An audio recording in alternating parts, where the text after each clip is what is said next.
जिले को तब समर्पण। घर में सगा भाई 2 रोटी के लिए तरस रहा हो और तुम बड़े बड़े भंडारे चला दो तो उससे कोई सुख का भान नहीं होगा साहब, सुख का भान नहीं होगा। क्यों? कौरव और पांडवों के युद्ध के बीच में कृष्ण थे। किस लिए? कृष्ण भगवान को क्या पड़ी थी कि कौरव और पांडवों के युद्ध के बीच में जाए? पर कौरव और पांडवों के युद्ध के बीच में जाने का कृष्ण का एक कारण था। भगवान कृष्ण जानते थे, और ये भगवान कृष्ण ने अर्जुन को भी ज्ञान उपदेश देते समय जब गीता का ज्ञान सुनाया, अर्जुन को जब भगवान ने विराट स्वरूप का दर्शन कराया, तब अर्जुन को कहा, अर्जुन इस युद्ध में मैं क्यों हूं? उसका कारण सुन ले कि बाहर वालों से युद्ध लड़ना सरल है, पर घर वालों से युद्ध लड़ना कठिन है। बाहर वालों से झगड़ा करना सरल है, पर घर वालों से झगड़ा करना कठिन है।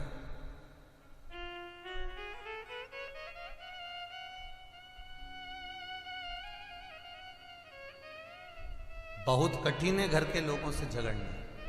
भाई भाई का जब झगड़ा होता है तो बड़ा कठिन पड़ता है। मोहल्ले में किसी से भी झगड़ा कर लोगे चल जाएगा, 2 दिन 4 दिन 8 दिन 15 दिन नहीं बोलोगे, मत बोलो। पर घर वालों से झगड़ा कर हो गया तो उसको साधना कठिन पड़ जाती। भगवान कृष्ण कहते हैं इसलिए मैं बीच में आया कि ये बाहर का झगड़ा नहीं है, ये घर का झगड़ा है। कोई मामा है तो कोई काका है, कोई ताऊ है तो कोई दादा है, या जितने खड़े हैं सब रिश्तेदार हैं।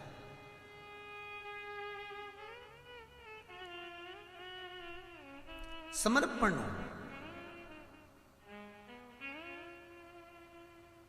महाराज एक बार प्रैक्टिकल जरूर करो। भगवान शिव का, भगवान शंकर के 13 बच्चों में से 5 लड़कियों का नाम जया, विषहरा, शामरीबारी, दोतली और देव, ये जो 5 लड़कियां हैं भगवान शंकर की, ये वो कन्याएं हैं जिनका मात्र स्मरण कर लेने से नैनों में निंद्रा समाहित हो जाती है, नैनों में निंद्रा आ जाती है। ये 5 कन्याएं भगवान शंकर की ऐसी हैं जिनका नाम उच्चारण कर लेने से नयन में निंद्रा भरा जाती है, नैनों में निंद्रा समाहित हो जाती है। ये शिव की वो बेटियां, और इन बेटियों का स्मरण, इन बेटियों का नाम जाप। केवल आपको नींद नहीं आ रही, आप हाथ की हथेली में जल लो, जया, विषहरा, शामरीबारी, दोतली और देव, इनका नाम लेकर उसको पी लो। रात्रि को नींद की गोली खाने की जरूरत नहीं पड़ेगी, चकाचक नींद आएगी, अलमस्त आनंद, वो जरूरत ही नहीं है। शिव कथा कह रहे हैं।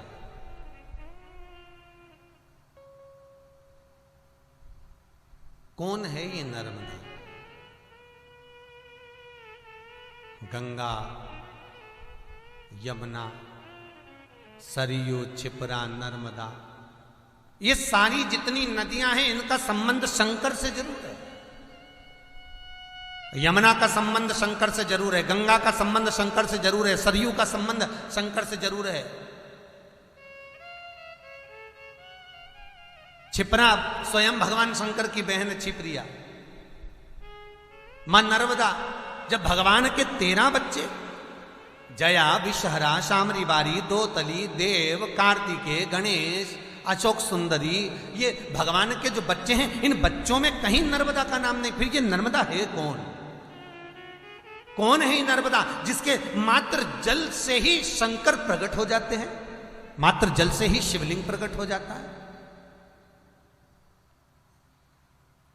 गंगा मैया भी उछल उछल कर बहती है, गंगोत्री से निकलकर बहती बहती बहती बहती कलकत्ता तक पहुंच जाती है, पर गंगा के जल से शंकर का शिवलिंग नहीं बनता।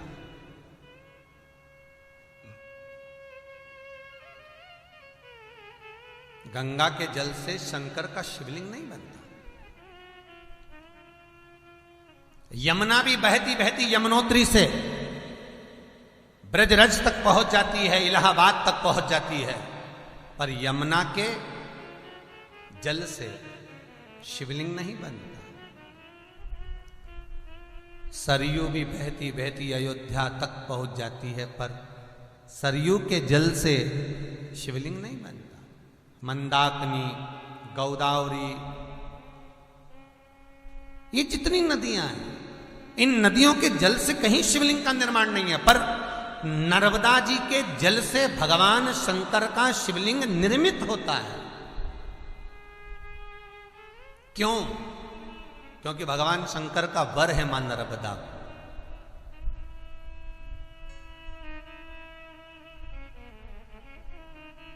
इसलिए त्वदीय पाद पंकजम नमामि देवी नर्मदा। वर है। कौन है ये नर्मदा? महाराज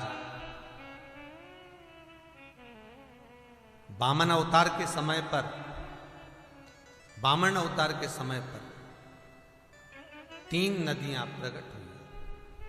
वामन अवतार, और वामन अवतार के समय पर जब 3 नदियां प्रकट हुई, उन नदियों का क्रम शिव महापुराण वर्णन करती है। उन नदियों का वो 3 नदी,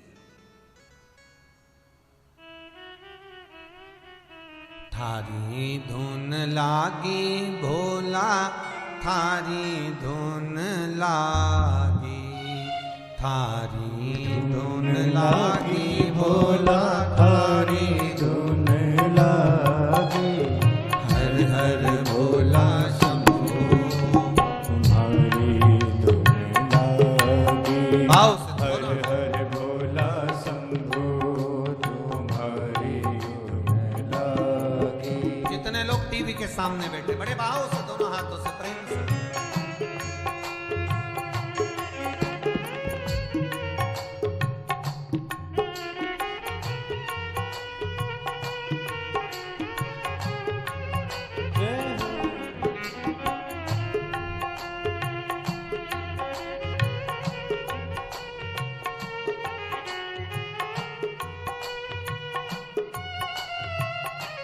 हर भोले।